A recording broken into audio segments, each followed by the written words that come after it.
Assalamualaikum warahmatullahi wabarakatuh. Nama saya Diki Satria Gunawan, NIM 2111510018. Di video kali ini saya akan membuat video tugas akhir semester mata kuliah Interpersonal Skill kelompok S3 dengan dosen pengampu Ibu Julaiha Probo Anggraini SIMkom atau biasa kita panggil Kak Jule. Di sini ada beberapa pertanyaan yang akan saya coba jawab. Yang pertama, apakah interpersonal skill sangat diperlukan dalam rangka kita menjalin hubungan dengan orang lain? Ya, menurut saya interpersonal skill sangat diperlukan dalam menjalin hubungan dengan orang lain. Karena di pelajaran interpersonal skill itu sudah mencakup kemampuan antaranya komunikasi, empati, kerjasama, dan kemampuan untuk mengelola konflik. Kemudian yang kedua, apakah kita bisa mencintai diri sendiri akan sangat menentukan seberapa besar kita mencintai orang lain. Ya, menurut saya dengan kita mencintai diri sendiri itu sangat mempengaruhi kemampuan kita untuk mencintai orang lain. Karena saat kita mencintai diri sendiri, kita bisa menerima diri kita lebih mudah dengan menerima orang lain. Kemudian kita juga akan mudah menentukan batasan, kita tahu kapan harus menempatkan batasan dalam hubungan. Kemudian kita juga bisa dengan mudah empati, kita lebih mampu merasakan apa yang orang lain rasakan. Terus kemudian yang ketiga adalah apakah penampilan menarik sangat diperlukan dalam rangka kita menjalin hubungan dengan orang lain? Ya, penampilan menarik bisa memainkan peran penting dalam menjalin hubungan dengan orang lain, terutama dalam interaksi awal. Kesan pertama seringkali menjadi faktor pertama yang diperhatikan orang lain, sehingga dapat mempengaruhi kesan awal. Kesan pertama yang positif dapat membuka pintu untuk interaksi lebih lanjut. Tapi bukan hanya penampilan saja, tapi kepercayaan diri juga akan berdampak terhadap orang lain. Mereka akan merasa puas dengan penampilan diri kita, dapat meningkatkan kepercayaan diri. Kemudian yang keempat, bagaimana cara Anda untuk menjadi seorang yang bisa berpikir positif? Untuk berpikir positif, mungkin tidak semua orang bisa selalu berpikir positif. Namun, hal itu dapat dikembangkan dengan latihan dan konsisten. Contohnya, kita dapat berlatih dengan rasa syukur. Bisakah untuk mengidentifikasi dan menghargai hal-hal baik dalam hidup setiap hari? Kemudian, fokus pada solusi, bukan pada masalah. Kemudian yang kelima, menurut Anda, bagaimana cara Anda untuk menjadi seorang yang bisa memiliki interpersonal skill? Mengembangkan interpersonal skill yang baik membutuhkan kesadaran diri, latihan, dan keterbukaan untuk belajar. Contohnya, mendengarkan aktif dengan penuh perhatian saat orang lain berbicara, tanpa memotong atau menginterupsi. Tunjukkan bahwa Anda tertarik dengan memberikan umpan balik yang relevan. Kemudian dengan rasa empati, cobalah memahami perspektif dan perasaan orang lain. Menunjukkan empati membantu membangun hubungan yang lebih dalam dan bermakna. Kemudian yang keenam, bagaimana cara Anda untuk menjadi pendengar yang baik? Menjadi pendengar yang baik adalah keterampilan yang dapat ditingkatkan dengan kesadaran dan latihan. Contohnya, kita bisa fokus penuh pada lawan bicara, hindari gangguan seperti kita main HP atau sambil nonton TV atau mengalihkan pandangan kita dari orang yang sedang berbicara. Kemudian gunakan bahasa tubuh yang terbuka, tunjukkan bahwa Anda pendengar dengan kontak mata, anggukan kepala, dan ekspresi wajah yang sesuai dengan tema yang lagi dibicarakan. Kemudian yang ketujuh, apakah kebahagiaan dalam hidup itu penting? Ya, kebahagiaan dalam hidup sangatlah penting. Karena kebahagiaan memiliki banyak manfaat bagi kesehatan fisik, mental, dan emosional kita. Kalau kita sudah happy, sudah bahagia, kita juga akan memberikan efek kepada orang lain. Kemudian yang kedelapan, apakah mengelola emosi ketika menyelesaikan masalah itu sangat penting? Dan bagaimana cara Anda mengelola emosi dengan masalah yang Anda hadapi? Ya, mengelola emosi ketika menyelesaikan masalah sangatlah penting. Kemampuan untuk mengelola emosi dengan baik dan berpengaruh cara kita berpikir, membuat keputusan, dan berinteraksi dengan orang lain. Kemudian yang 9, bagaimana cara Anda untuk memaafkan masa lalu Anda, segala hal buruk yang pernah terjadi dalam hidup Anda. Memaafkan masa lalu dan segala hal buruk yang pernah terjadi dalam hidup adalah proses yang bisa membutuhkan waktu dan upaya yang sungguh-sungguh. Contohnya kita harus bisa terima kenyataan. Terimalah bahwa hal buruk itu memang terjadi dan tidak dapat diubah.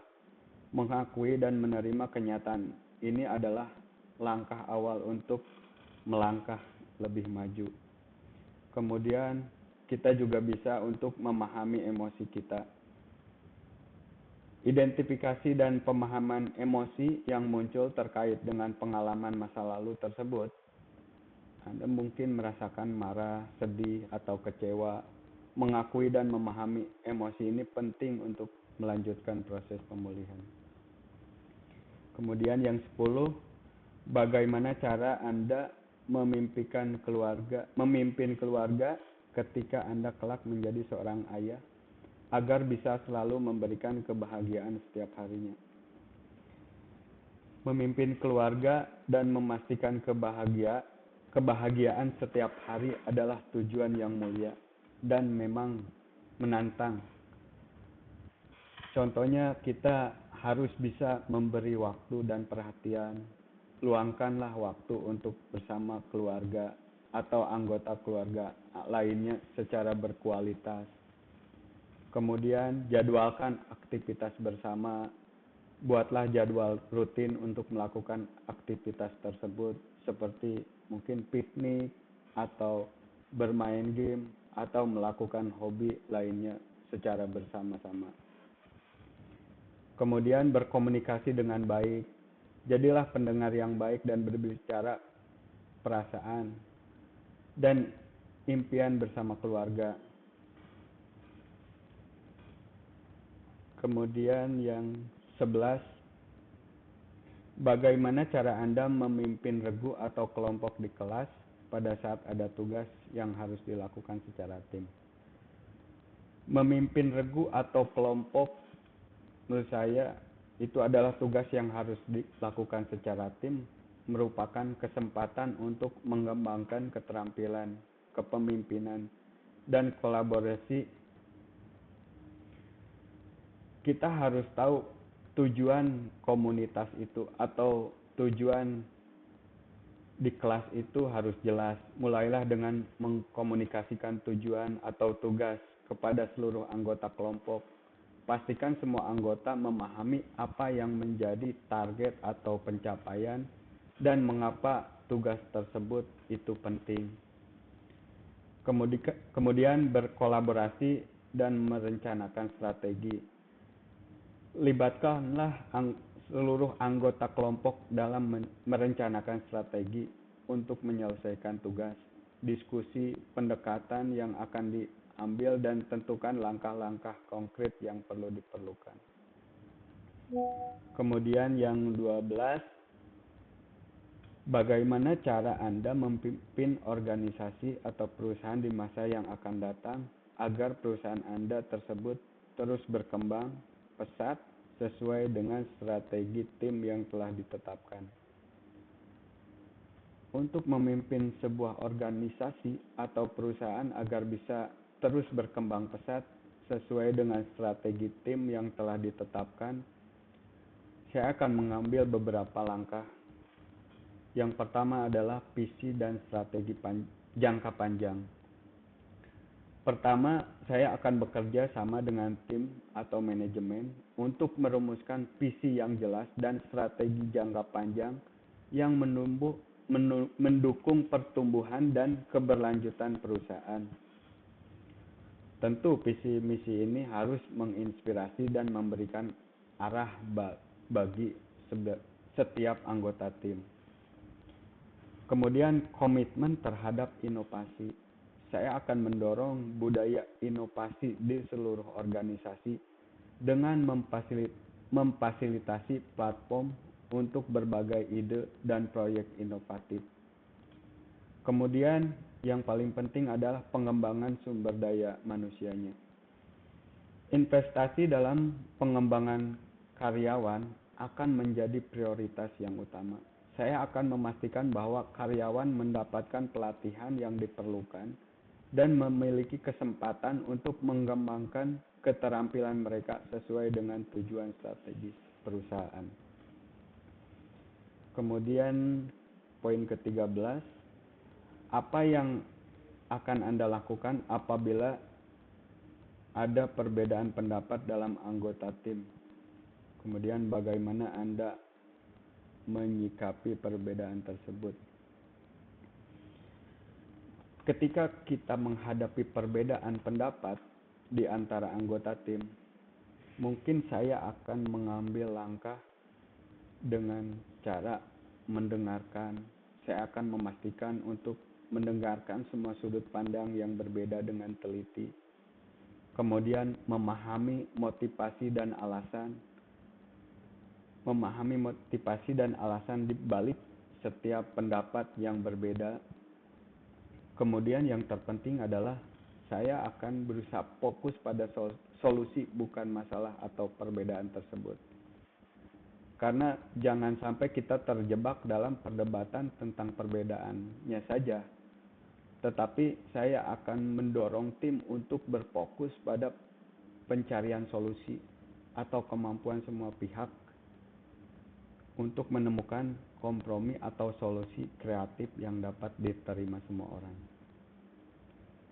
Kemudian poin ke-14, ketika Anda telah menyelesaikan perkuliahan interpersonal skill, apakah Anda menjadi seorang yang memiliki pribadi yang lebih baik dengan cara menjalankan rambu-rambu yang telah dipelajari?